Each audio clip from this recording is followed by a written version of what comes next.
Hello students, मैं robin Gupta आप सबका एक बार फिर स्वागत करता हूं अपने चैनल में।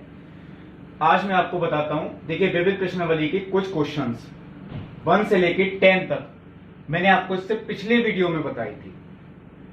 आज मैं आपको बताता हूं इससे आगे के क्वेश्चंस जिनके हिंट देनी है, उनके हिंट भी दूंगा, लेकिन मोस्टली क्वेश्चंस मैं ही करके दिखाऊंगा। और ये क्योंकि देखिए रिवीजन भी होता है, तो जिस एक्सरसाइज में आपने इस तरीके के क्वेश्चंस कर रखे होते हैं शायद आपको ध्यान भी आ जाएगा।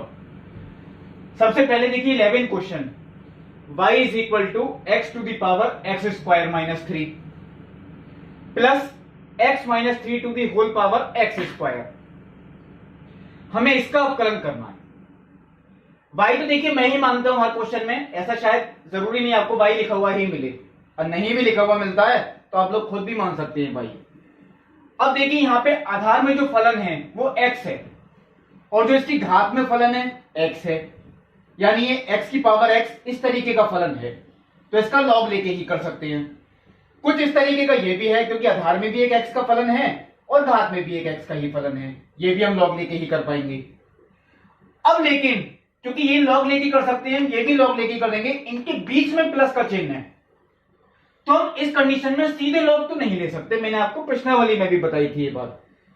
अगर दो फलन इस तरीके के हों जिनमें आधार में भी x का फलन है और घात में भी x का फलन है, जैसे कि ये वाला फलन और ये वाला फलन, इनके बीच में प्लस या माइनस का चिन्ह है, तो हम इसमें सीधे लॉग नहीं ले सकते।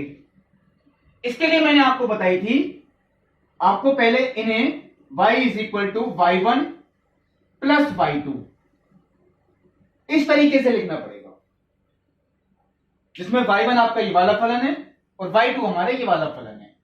तो हम एक काम इसमें ये करते हैं कि दोनों पक्षों का x के सापेक्ष अवकलन करने पर, यानी कि dy अपॉन dx, तो y1 का तो हो गया dy1 अपॉन dx और y2 का हो गया dy2 अपॉन dx। ये देखिए इक्वेशन नंबर 1। अभी हम ये ऐसे ही मान के छोड़ देंगे।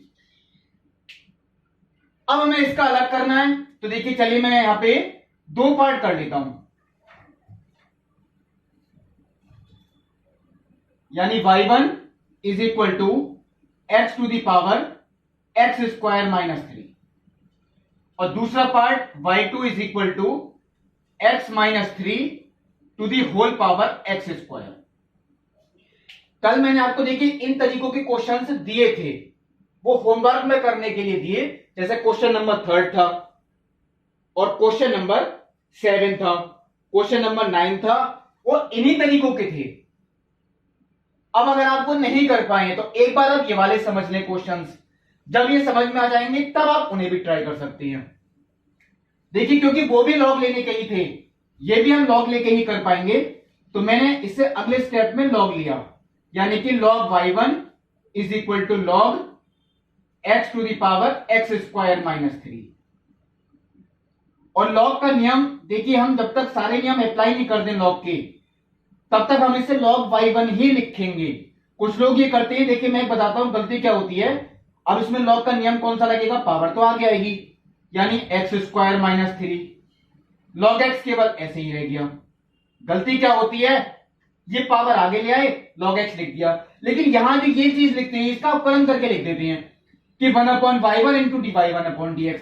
हमने अवकलन अभी किया ही कहां है, अभी तो केवल log का नियम अप्लाई किया है, यानी ये log y1 ही रहेगा जब तक सारे नियम अप्लाई ना हो जाएं।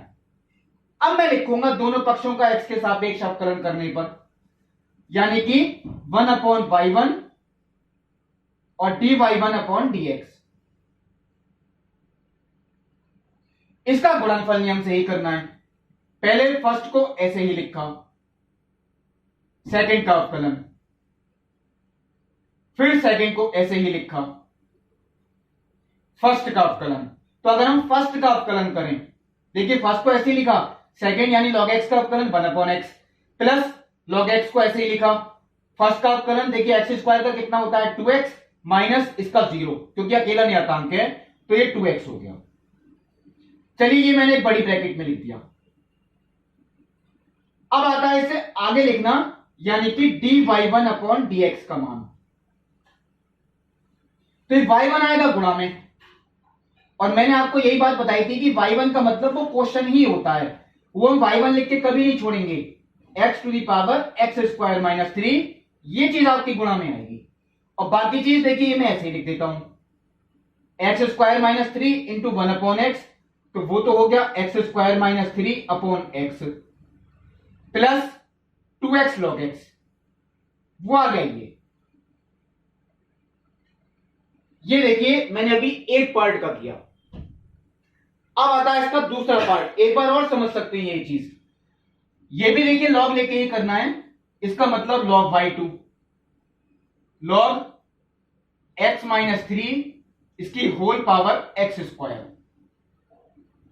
अब देखिए गलती मैं बता रहा हूं, पहले तो लॉग का नियम अप्लाई होगा, पावर आगे आएगी यानी कि एक्स स्क्वायर, लॉग के साथ केवल यही बचा x माइनस 3 log y2। देखिए ये अभी ऐसे ही लिखा जाएगा, ऐसा नहीं आप इसका अवकलन करके लिखते हैं, अवकलन करेंगे तो वो दोनों तरफ होगा, लेफ्ट साइड में भी और राइट साइड में भी। अब मैं इसका अगर अवकलन करता हूं तो पहले log y2 का, log x का क्या होता है 1 अपॉन एक्स, तो log y2 का 1 अपॉन y2, फिर y2 का भी करेंगे, वो हो गया dy2 upon dx, first into second. पहले फर्स्ट को ऐसे ही लिखा, log x का अवकलन 1 अपॉन एक्स प्लस, अब मैंने log x को ऐसे ही लिख दिया, यानी log x माइनस 3 को, एक्स स्क्वायर का अवकलन वो हो गया 2x। ये देखिए मैंने ये भी कंप्लीट कर दिया, पहले फर्स्ट को लिखा, सेकंड का अवकलन, तो देखिए पहले मैंने, अब आप लोग सोचेंगे मैंने सीधा ही लिख दिया, पहले मैंने इसे x ही माना, तो log x का अवकलन 1 अपॉन एक्स, फिर ब्रैकेट का भी करेंगे तो ब्रैकेट का आएगा 1 माइनस 0 को 1 आएगा केवल, उससे कोई फर्क नहीं पड़ेगा, वो हम ऐसे ही लिख के छोड़ सकते हैं, प्लस log x, यानी log x माइनस 3 को ऐसे लिखा, एक्स स्क्वायर का 2x। अब आता है देखिए dy2 अपॉन dx,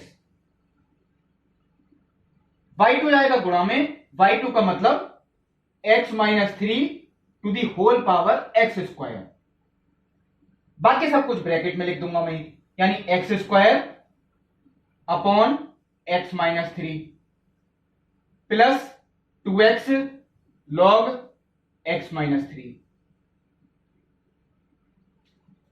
यह आपका दूसरा पार्ट। अब देखिए लास्ट में आप लोग खुद भी लिख सकते हैं, मैं अगर इतना ही लिख के छोड़ भी सकता हूं, इसमें कोई टिपिकल बात नहीं थी। dy अपॉन dx का मान निकालना है, तो dy upon dx equal to, मैंने ये समीकरण छोड़ रखी है तो इसका मान वो ये लिख देंगे, प्लस dy2 अपॉन dx का मान वो ये लिख देंगे, वो आप यहां रख दें, यह आपका उत्तर कंप्लीट हो जाएगा। ये हम समीकरण इसीलिए छोड़ देते। तो ये क्वेश्चन देखिए 11 मैंने कंप्लीट किया। अब मैंने एक क्वेश्चन और लिख रखा है, एक बार और समझ सकते हैं इस तरीके का, ऐसी प्रश्नावली आपने की है, ये कहलाते हैं प्राचल फलन। अगर मैं इसका अवकलन करूं तो देखिए वो t के सापेक्ष करना पड़ेगा, तो tan तो एक नियतांक है, t का अवकलन t के सापेक्ष वो 1 होगा, और sin t का अवकलन t के सापेक्ष वो होगा cos t, क्योंकि कर ही हम t के सापेक्ष रहे हैं। फिर एक बार समझिए, देखिए y दे रखा है, तो 12 तो एक नियतांक है, 1 का अवकलन 0 माइनस cos t का अवकलन माइनस के sin t, तो 0 माइनस माइनस के sin t, माइनस माइनस क्या हो गया प्लस, वो मैंने सीधा लिख दिया। अब देखिए हमें निकालना है dy अपॉन dx का मान। तो पहले मैंने आपको बताया था dy अपॉन dx हम इस तरीके से लिख के दिखाते हैं,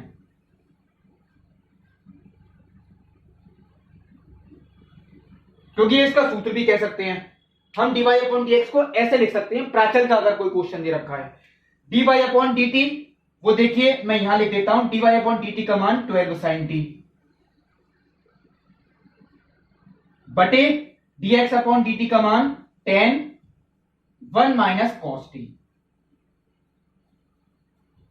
एक चीज यहां पे देखिए कैंसिल हो रही है, 2 से मैंने कैंसिल कर दिया, 6 अपॉन 5 आ गया। अब या तो उत्तर आप इतना ही छोड़ दें, 6 sin t upon 5 1 minus cos t, नहीं तो मैंने आपको बताई थी पहले भी शायद एक बार, 6 अपॉन 5 में अब भी ऐसे ही लिखूंगा, देखिए 6 अपॉन 5 ऐसे ही लिख दिया, इसमें मैं cos का वो वाला सूत्र लगाऊंगा ताकि 1 से 1 कैंसिल हो जाए।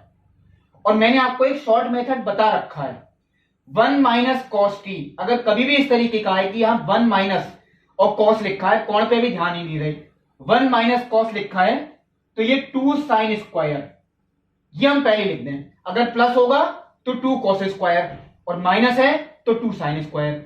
जितना कोण दे रखा है उसका हम हाफ करते हुए लिख देंगे। टी दे रखा है t/2। अब देखिए साइन टी का, तो साइन टी का है 2 साइन t/2 कॉस t/2, क्योंकि साइन 2a का सूत्र क्या है, 2 साइन ए कॉस ए, तो उसमें भी यही होता है, जितना कोण होता है उसका हाफ करके लिखना होता है आपको। अब देखिए इसमें बहुत कुछ कैंसिल होता है, एक तो ये 2 से 2 कैंसिल हो गया, एक ही साइन t/2 से साइन t/2 कैंसिल हो गया, तो cos t/2 upon sine t/2, ये हो गया cot t/2। ये देखिए मैंने लिख दिया, ये आता है आपका dy/dx का मान। अब देखिए एक बात और, मैं इसी क्वेश्चन में आपको बता रहा हूं, आपको देखिए जो बुक में दे रखा है क्वेश्चन वो आपको यहीं तक दे रखा है, तो मैं आपको देखिए यहीं तक बताया, लेकिन अगर आपसे इसी क्वेश्चन में ये कहें कि इसका द्वितीय कोटि का अवकलज निकालिए, यानी d2y/dx को, तो हमें इसका अवकलन एक बार फिर करना है, लेकिन किसके सापेक्ष, x के सापेक्ष, क्योंकि इसका मतलब होता है हम इसका अवकलन दोबारा कर रहे हैं, लेकिन किसके सापेक्ष, x के सापेक्ष। तो अगर मैं इसका अवकलन x के सापेक्ष करूंगा, तो देखिए एक बार मैं लिख के दिखा रहा हूं आपको, d/dx, यानी इसका मतलब हो गया हमें x के सापेक्ष अवकलन करना है इस पूरे फलन का, यानी 6/5 cot t/2। तो देखिए एक बार मैं यहां पे नीचे लिखता हूं 6/5, ये तो एक नियतांक है, cot t/2, अगर मैं इसका अवकलन करूं तो 6/5 से तो देखिए कोई मतलब ही नहीं, पहले मुझे ये x मानना पड़ेगा, cot x का अवकलन होता है माइनस के cos x स्क्वायर, तो ये आ गया माइनस के cos x square t/2, cot t/2 इसका अवकलन माइनस के cos x square t/2 into, अब मैं अगर t/2 का भी अवकलन करूं तो t/2 का अवकलन हो गया, देखिए अपॉन में 2 तो नियतांक है, तो ये तो मैं 1/2 लिख के छोड़ रहा हूं, देखिए क्योंकि इसे मैं 1/2 मान रहा हूं, और t का अवकलन करें तो वो हो गया dt/dx, क्योंकि हमें x के सापेक्ष करना था इसीलिए। देखिए पहले पूरे फलन का किया तो ये नियतांक है, ऐसे ही छोड़ दिया, पहले cot का किया तो माइनस के cos x स्क्वायर, फिर t/2 का करेंगे तो t/2 में 1/2 नियतांक है, t का हो गया dt/dx।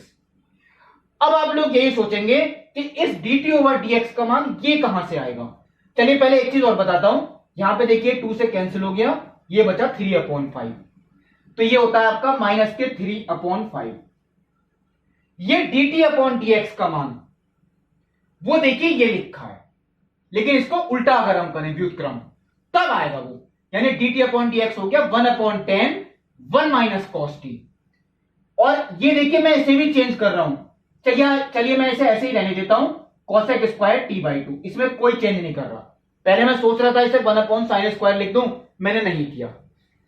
अब आता है देखिए ये चीज, अगर आपको देखिए इस तरीके का क्वेश्चन आता है और आपको कहते हैं इसका द्वितीय कोटि का अवकलज निकालें, तो कई लोग ये गलती करते हैं कि केवल इसका अवकलन करके लिख देते हैं, t का जो dt/dx है ये चीज लिखनी भूल जाती हैं, ये मैं बता रहा हूं, इससे बहुत गलती मैंने देखी है, ये गलती देखिए आप लोगों की इस तरीके के क्वेश्चंस में नहीं होनी चाहिए।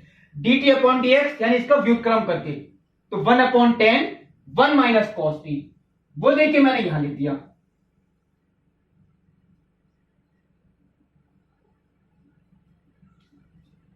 या आपको कहीं ऐसा नहीं देखना, आपको क्वेश्चन में लिखा हुआ मिल जाएगा, केवल इसका व्युत्क्रम करके लिखना है।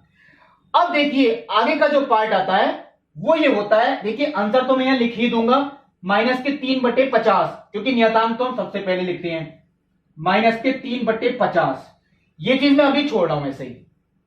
1 माइनस cos t का सूत्र मैंने ऊपर भी लगाया है, 1 माइनस cos t होता है 2 साइन स्क्वायर t/2, देखिए वो ये लिखा हुआ है 1 माइनस cos t यानी कि 2 साइन स्क्वायर t/2, तो अगर मैं यहां लिखता हूं 2 साइन स्क्वायर t/2, तो 2 एक अलग से आ रहा है गुणा में, तो इसका मतलब 10 गुणा 5 50, 50 दूनी यानी ये 100 हो गया आपका।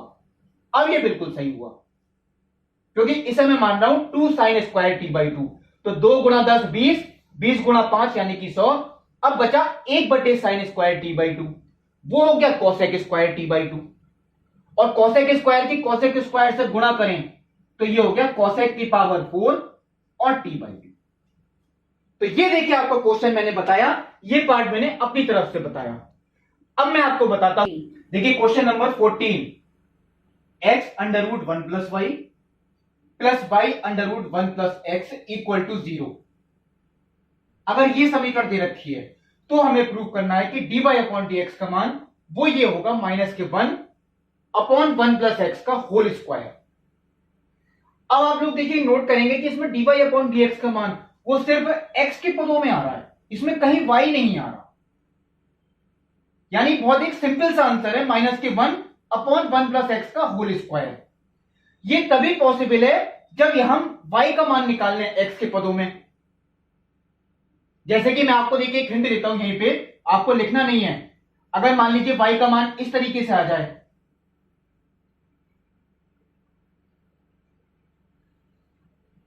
y = दिस, तो dy/dx कितना आएगा? 1/x का अपकरण क्या होता है? -1/x²। इंटू ब्रैकेट का करेंगे तो वो 1 होगा। इसका मतलब है ये जो क्वेश्चन है हमें ये देखना है, ये जरूरी नहीं देखिए सही हो, ये तो मैंने आपको बताया कि y का मान x के पदों में निकल के आ जाए तो dy/dx भी निकाल सकते हैं फिर हम। यानी इस क्वेश्चन से जो आपको इस समीकरण दे रखी है, इससे हम y का मान अगर निकाल लें x के पदों में तो हमें अवकलन करने में कोई परेशानी नहीं पड़ेगी। इस समय देखिए आपने प्रश्नावली की है, ये अस्पष्ट फलन है क्योंकि इसमें x और y सब एक साथ हैं। अभी आपको लगेगा अगर मैं आपसे कहूं कि यहां से y का मान निकाल सकते हैं x के पदों में, बहुत टिपिकल है। लेकिन हां, हो सकता है ऐसे हम समीकरण को सरल करें कि यहां से y का मान निकल आए x के पदों में। अभी तो ये अस्पष्ट फलन है, लेकिन जब हम y का मान निकाल लेंगे इस तरीके से तो वह स्पष्ट फलन हो जाएगा। अब देखिए ये चीज मैं हटाता हूं, ये तो आपको केवल समझाने के लिए बताया था, एक हिंट थी केवल। मैं इसे किस तरीके से सॉल्व करूं कि यहां से y का मान निकल आए x के पदों में। तो चलिए मैं एक काम ये करता हूं, अब वर्गमूल कैसे हटाते हैं आप लोग तो जानते हैं कि दोनों पक्षों का वर्ग करके। लेकिन अगर मैं इसी समय वर्ग कर दूंगा तो वो a + b का होल स्क्वायर करना पड़ेगा, यानी a² + b² + 2ab। तो इसका मतलब ये है मुझे किसी एक वर्गमूल को इधर ले जाना पड़ेगा। ये देखिए किसी एक को भी इधर ले जाइए आप, फिर लाइन लिख दीजिए दोनों पक्षों का वर्ग करने पर। तो चलिए मैं सीधा लिख देता हूं, आप लोग लाइन लिख सकते हैं दोनों पक्षों का वर्ग करने पर। अगर मैं इसका वर्ग करता हूं तो x² 1 + y, और यहां वर्ग करें तो y² 1 + x। फिर देखिए एक बार मैं इसे सॉल्व करता हूं, x² की गुणा की मैंने अंदर, x² + x²y equal to y² की गुणा की तो y² + y²x। अब देखिए एक बात, मैं इसके ऐसे गुणनखंड करूं कि y का मान निकल के आए। तो देखिए मैंने एक काम किया, यहां पे ये वर्ग वाले पद ये मैंने एक तरफ कर लिए ताकि इसमें वर्गांतर का सूत्र लग जाए, और ये जो पद आपको दे रखे हैं ये मैंने एक तरफ लिख लिए।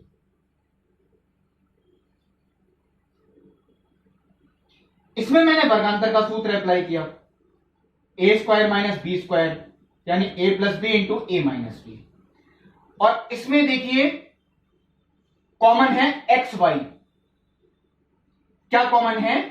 xy। तो अगर मैं xy कॉमन लेता हूं तो यहां बचेगा y - x। लेकिन अगर मैं माइनस के xy कॉमन ले लूं तो यहां x - y बचेगा। देख सकते हैं आप, माइनस के xy कॉमन लिया, x - y बचा, इसीलिए लिखा ताकि ये चीज देखिए कैंसिल हो गई। अब एक बहुत सिंपल सी इक्वेशन बची मेरे पास, मैं दोबारा कॉपी कर रहा हूं, x + y = -xy। अब यहां से मैं एक काम कर सकता हूं, y का मान निकाल सकता हूं x के पदों में, वो हो जाएगा स्पष्ट फलन। कैसे निकलेगा?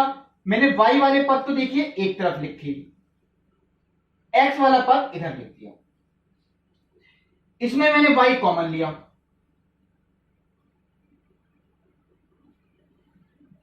और लास्ट में y वो हमने इस तरीके से कर दिया।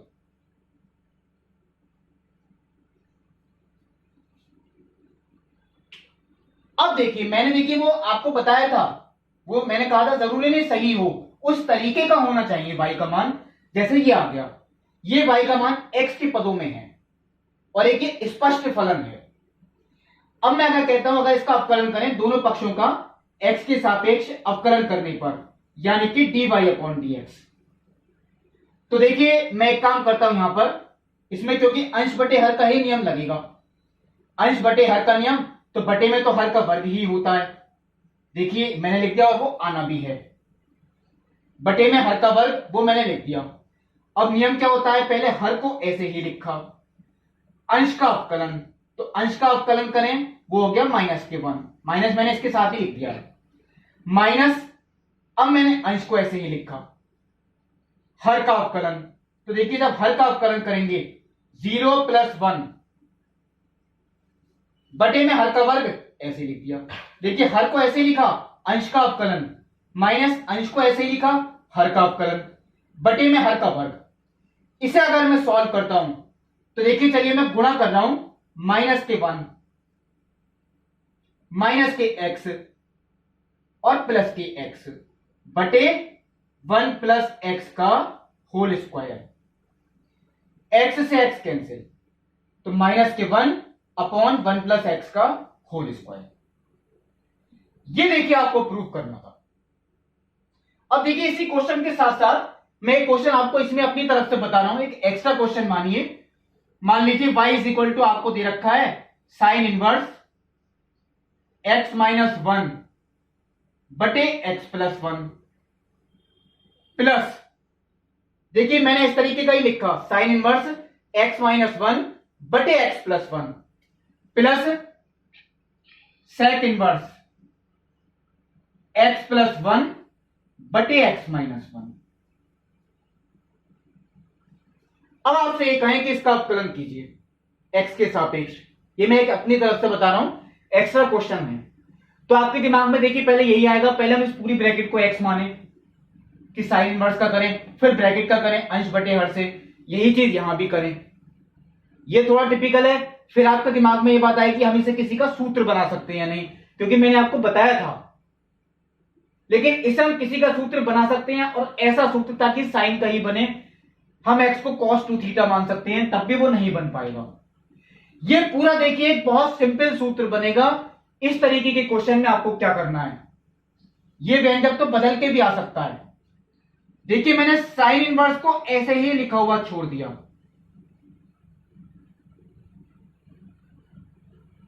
लेकिन आपने प्रतिलोम त्रिकोणमितीय फलन में पढ़ा था हम सेक इनवर्स को कॉस इनवर्स में बदल सकते हैं। बहुत सिंपल मेथड है, क्योंकि सेक का व्युत्क्रम होता है कॉस, तो मैंने बताया था सेक इनवर्स को अगर कॉस इनवर्स में बदलना हो तो इसको व्युत्क्रम करके लिखना है केवल, यानी x - 1 बटे x + 1। ये देखिए हम सेक इनवर्स को कॉस इनवर्स में भी बदल के लिख सकते हैं। अब ये ब्रैकेट और ये ब्रैकेट बिल्कुल सेम है, इसमें कोई डिफरेंस नहीं है। और ये आपने प्रतिलोम त्रिकोणमितीय फलन में ही सूत्र पढ़ा था, sine inverse x plus cos inverse x equal to होता है π/2। ये ब्रैकेट अगर सेम हो तब, और ये देखिए सेम है, अगर ये सेम है इस कंडीशन में sign inverse x plus cos inverse x वो कितना होता है π/2, यानी y = π/2, क्योंकि इसका मान कितना हो गया π/2।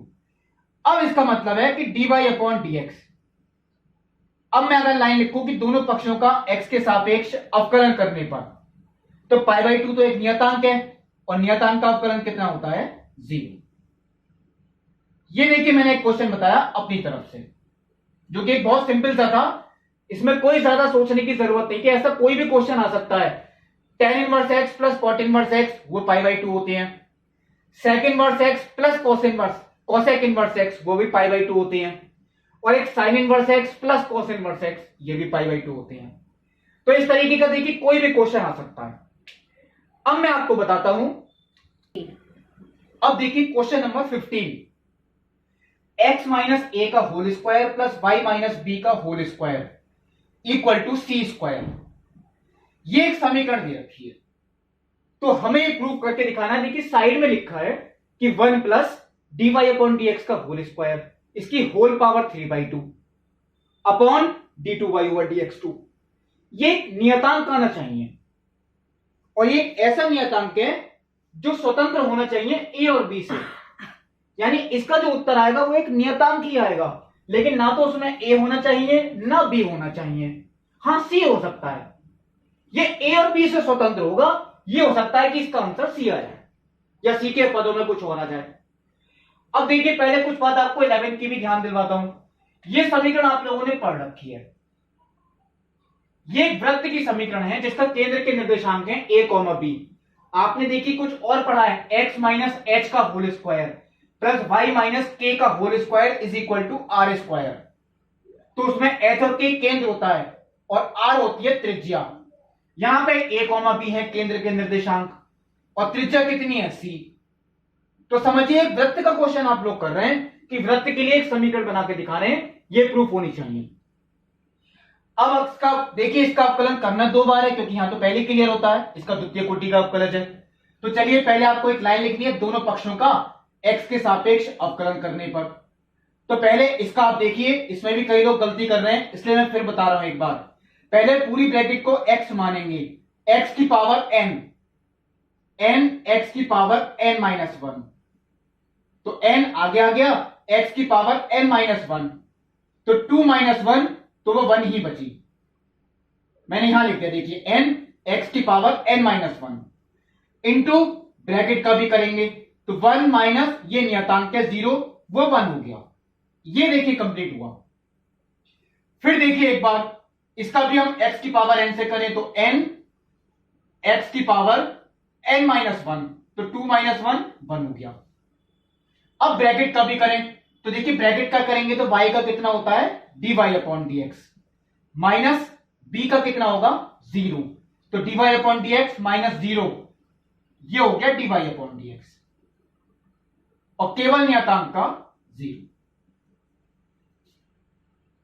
तो ये तो देखिए मैंने आपको समझाने के लिए लिखा, आप लोग नहीं भी लिख के दिखाएं यहां पे पावर, कोई फर्क नहीं पड़ने वाला। चलिए अब मैं हटा देता हूं इससे क्योंकि कोई फर्क नहीं पड़ेगा। अब देखिए मैं पूरी समीकरण को 2 से भाग भी कर सकता हूं क्योंकि 2 अगर मैं कॉमन लूं तो 2 जाएगा बटे में, बात एक ही है। यानी ये समीकरण आपकी आती है x minus a plus y minus b into d Y upon D x equal to 0। तो देखिए एक काम मैं ये भी कर सकता हूं, अब इसका क्योंकि दोबारा अवकलन भी करना है तो मैं इसी समीकरण का दोबारा अवकलन करूं, और एक काम ये भी कर सकता हूं मैं dy अपॉन dx का मान निकाल लूं। देखिए मैं आपको बराबर में लिख के दिखा रहा हूं। dy अपॉन dx का मान कैसे निकालें, पहले ये जाएगा माइनस में और फिर ये जाएगा बटे में, तो इसका मतलब dy अपॉन dx का मान कितना आएगा, देखिए वो मैं आपको ऐसे लिख देता हूं। देखिए ये तो आएगा माइनस में, तो ये कितना हो गया माइनस x माइनस ए, और फिर ये आएगा बटे में यानी कि y माइनस बी। ये देखिए तो मैं इसका भी दोबारा अवकलन कर सकता हूं d2y ओवर dx2, इसमें अंश बटे हर का नियम लगेगा। जिसको जो मेथड देखिए इजी लगे कर सकते हैं, मैंने दोनों करके दिखा दिए।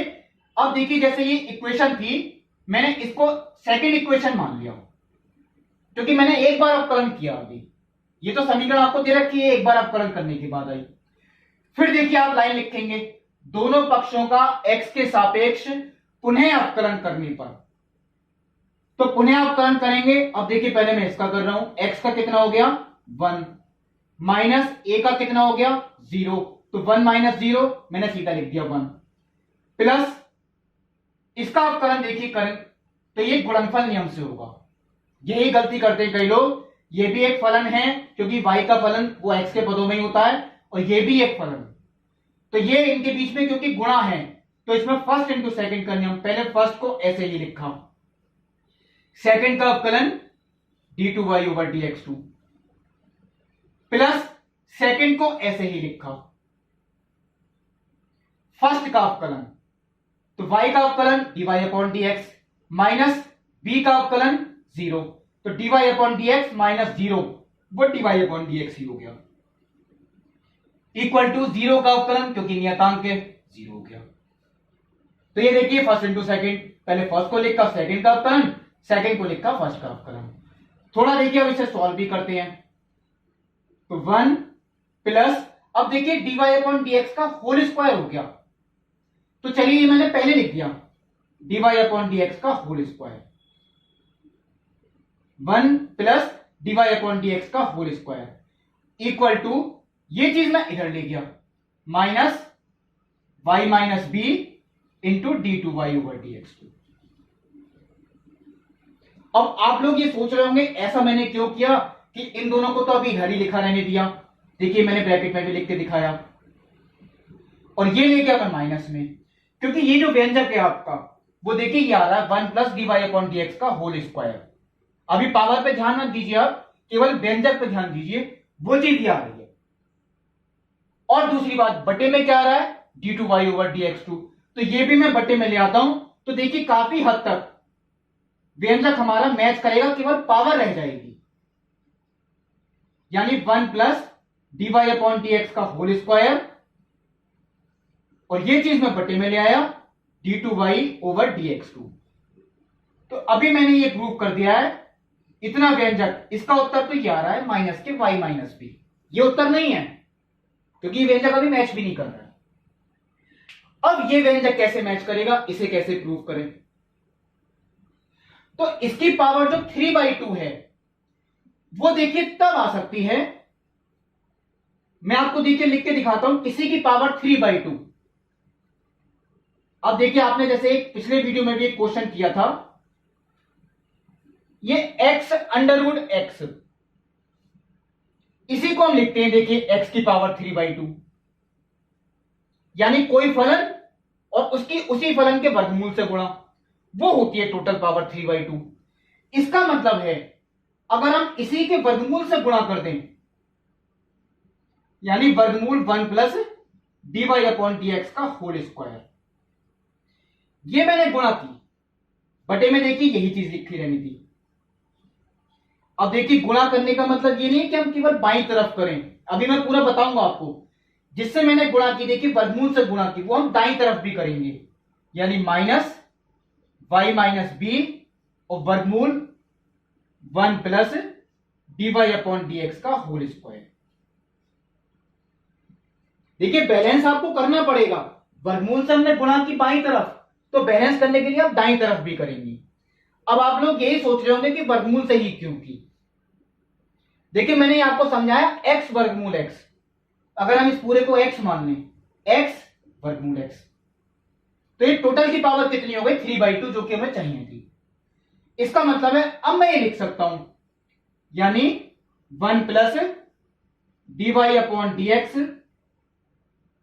का होल स्क्वायर, इसकी होल पावर 3/2, और बटे, चलिए मैंने ब्रैकेट में लिख दिया D two Y over D x two. अब आप लोग ये सोचेंगे कि हम इसका मान कैसे निकालें, यानी व्यंजक तो आपका देखिए वही आ गया जो हमें लाना है, लेकिन इसका उत्तर जो आएगा ये एक नियतांक होना चाहिए, और वो भी ऐसा नियतांक जिसमें ना तो a हो सकता है और ना ही b हो सकता है। अब ये कैसे प्रूव करें? तो देखिए मैंने y माइनस बी, ये मैंने ऐसे ही लिखा रहने दिया। ये आपको जो मैंने मान निकाल के दिखा रखा है, ये dy अपॉन dx का मान है।